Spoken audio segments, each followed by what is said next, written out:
원하는 삶을 산다는 것의 진짜 의미.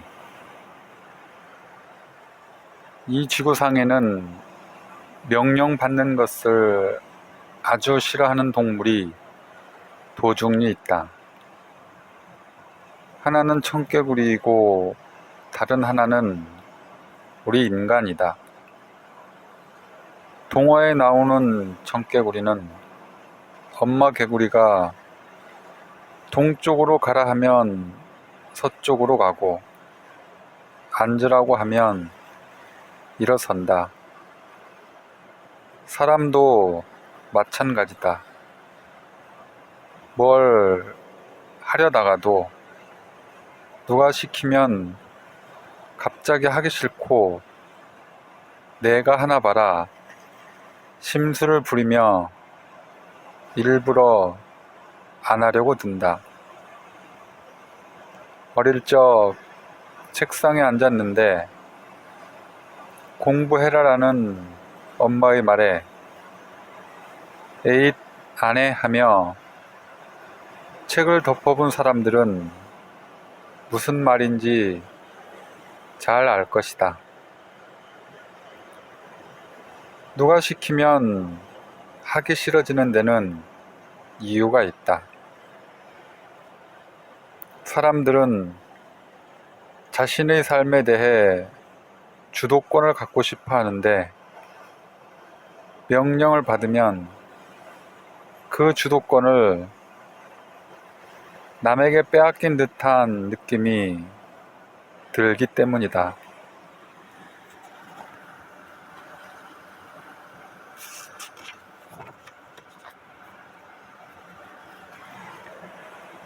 그래서 사람들은 타인이 명령을 내리고 통제를 가하면 그것을 자꾸만 벗어나고 싶어 한다. 봐, 나는 네가 시키는 대로 하는 사람이 아니야. 난 내가 선택하고 결정할 수 있어라고 말하고 싶은 것이다.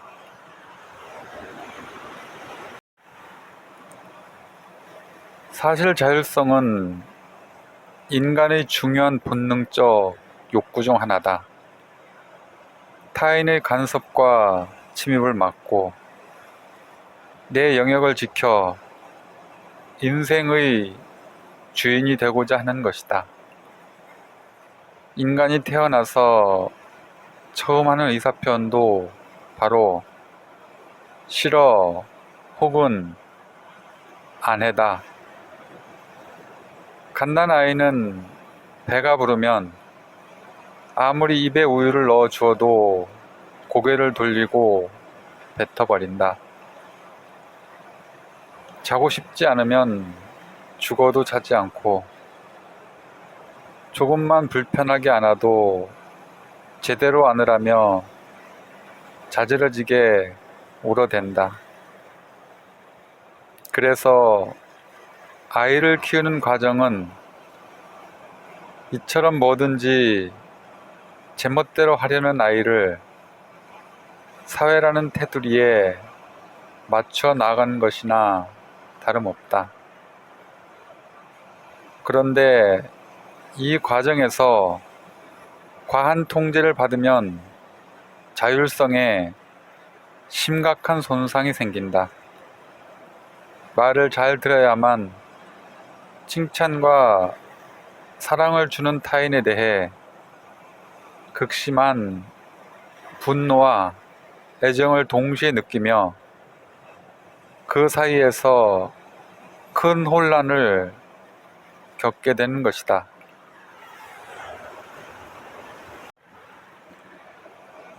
그럼에도 우리는 자유롭게 살라는 말을 들으며 자랐다.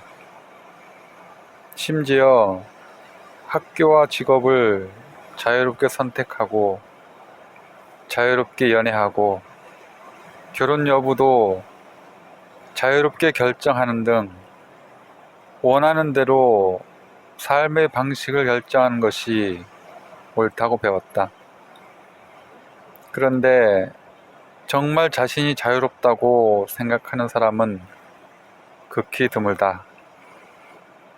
대부분 부모님이 시키고, 학교가 시키고, 사회가 시키고, 사람들이 좋다는 길을 걸으며 살아가기 때문이다.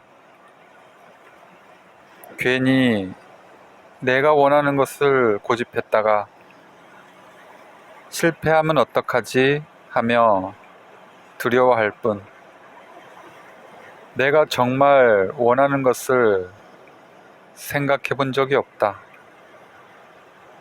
그래서 사회적으로 보면 잘 살고 있는 것처럼 보이는데 내 안에서는 자꾸만 화가 치솟는다.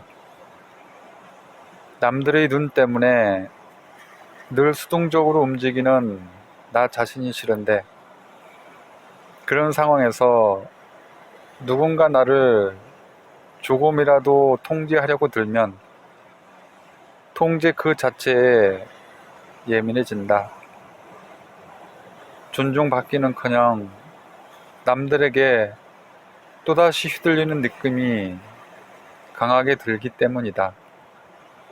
특히나 어릴 적 부모의 강한 통제 속에 자라난 아이는 어른이 되어 통제받는 것을 유달리 못 견디는 경향을 보인다.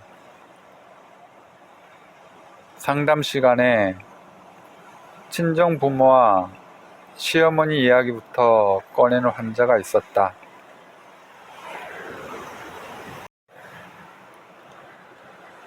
양반 가문의 며느리로서 겪는 고생담은 기본이었다.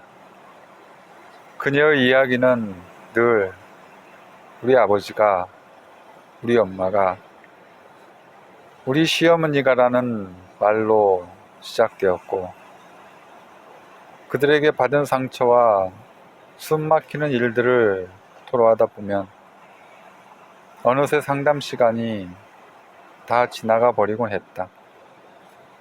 시댁과 친정 모두 엄하고 유난스럽기는 했다. 그런 말도 안 되는 일들을 겪으며 어떻게 살까 싶기도 했다. 하지만 내가 그녀를 진짜 걱정했던 것은 다른 이유 때문이었다. 1년 넘게 상담을 하는 내내 그녀의 이야기에는 그녀가 없었다. 늘 그들에게 당하거나 그들과 있으며 겪는 일밖에 없었던 것이다. 당신의 인생인데 당신의 이야기가 없네요. 그들의 이야기 밖에는요. 나는 그녀에게 그들의 역사를 읊는 대신 그녀 자신의 역사를 써나갔으면 좋겠다고 했다. 그들에게 휘둘리고 끌려다니는 이야기 말고, 그들 때문에 아무것도 못하는 이야기 말고, 그 와중에 하나라도 스스로 만들어가는 것이 있으면 좋겠다는 말을 해주었다. 그녀는 많이 놀라는 눈치였다. 그들이 원하는 것을 들어줘야 하고 그들에게 맞춰야 한다고 생각하며 살았는데, 그러느라 정작 내팽개치고 버려두었던 것이 자기 자신이라는 사실을 그제야 깨달은 것이다.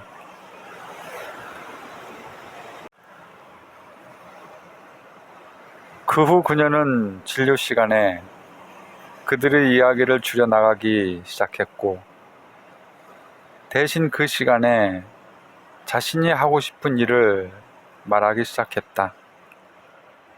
그러기를 2년, 그녀에게서 반가운 소식이 들려왔다. 조그만 카페를 차렸다는 이야기였다. 물론 친정과 시댁 문제가 풀린 것은 아니었다. 너는 내 딸이고 내 며느리니까 당연히 내 뜻을 따라야 해 라는 그들의 목소리가 줄어든 것도 아니었다. 상황은 변한 게 없었다. 다만 바뀐 것은 그녀의 생각이었다. 그녀가 그들의 역사 대신 자신의 역사를 써나가기로 마음먹은 것이다. 자신의 역사를 써나간다는 것. 그것은 인생을 주체적으로 살아간다는 뜻이다. 누가 나를 함부로 대하고 나를 자신의 뜻대로 좌지우지하려고 해도 그에 휘둘리지 않고 살아간다는 의미다. 친정 부모의 횡포와 시부모의 말도 안 되는 요구를 애써 이해하려고 노력하는 대신 적당히 거절할 건 거절하고 들어줄 건 들어주는 것이다. 그들에게 휘둘려 내 소중한 에너지를 다 써버리는 대신 그것을 카페를 운영하고 내 삶을 살아가는데 투자하는 것이다.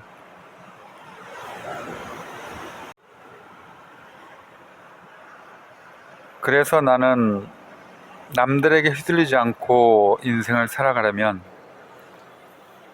어떻게 해야 하느냐는 사람들에게 말한다.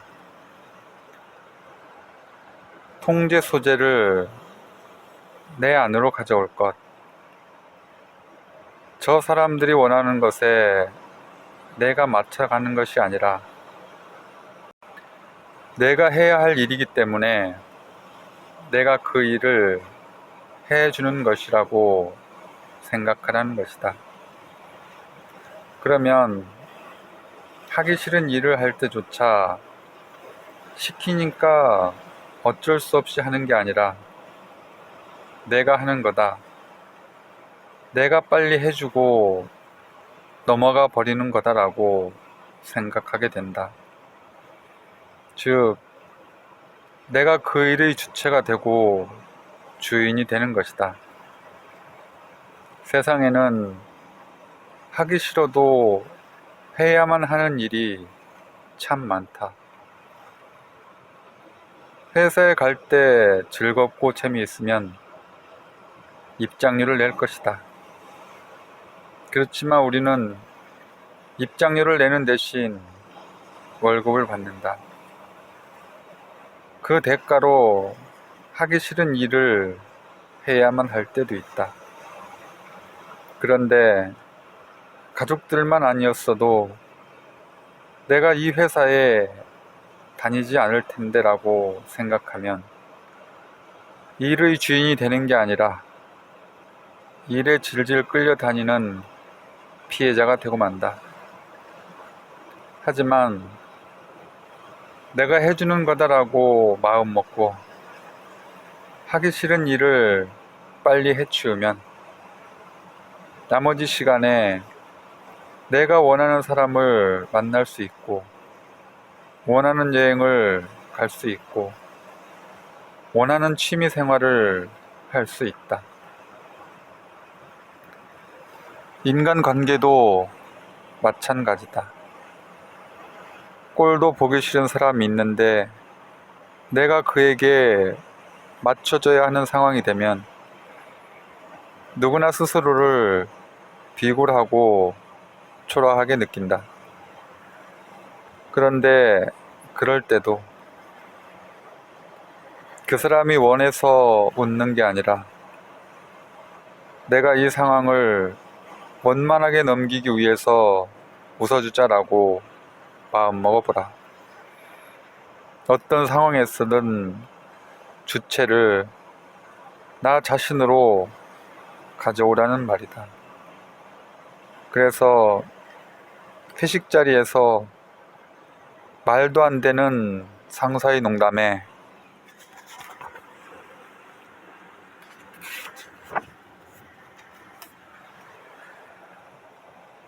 죽어도 웃어주는 짓은 못하겠다는 환자에게도 그렇게 말했다.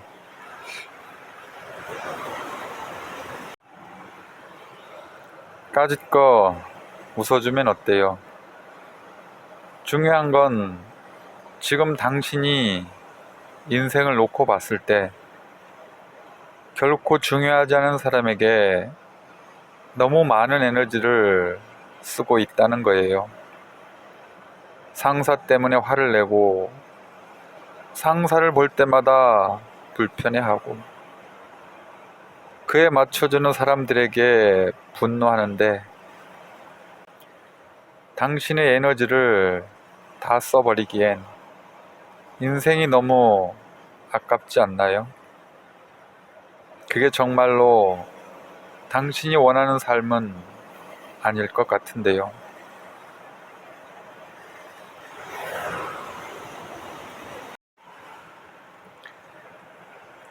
물론 말도 안 되는 상사의 농담에 웃어주는 게 쉽지 않은 일임은 충분히 이해한다.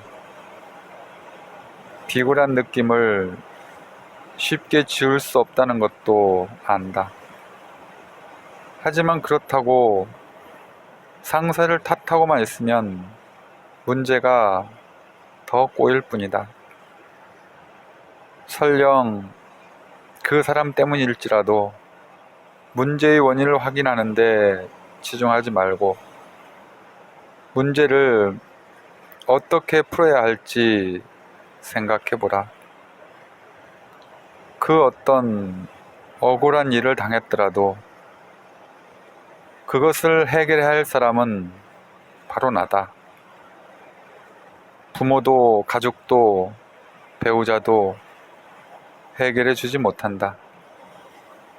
그러므로 남 탓하기 전에 문제를 해결할 사람이 나밖에 없다는 사실부터 받아들일 필요가 있다.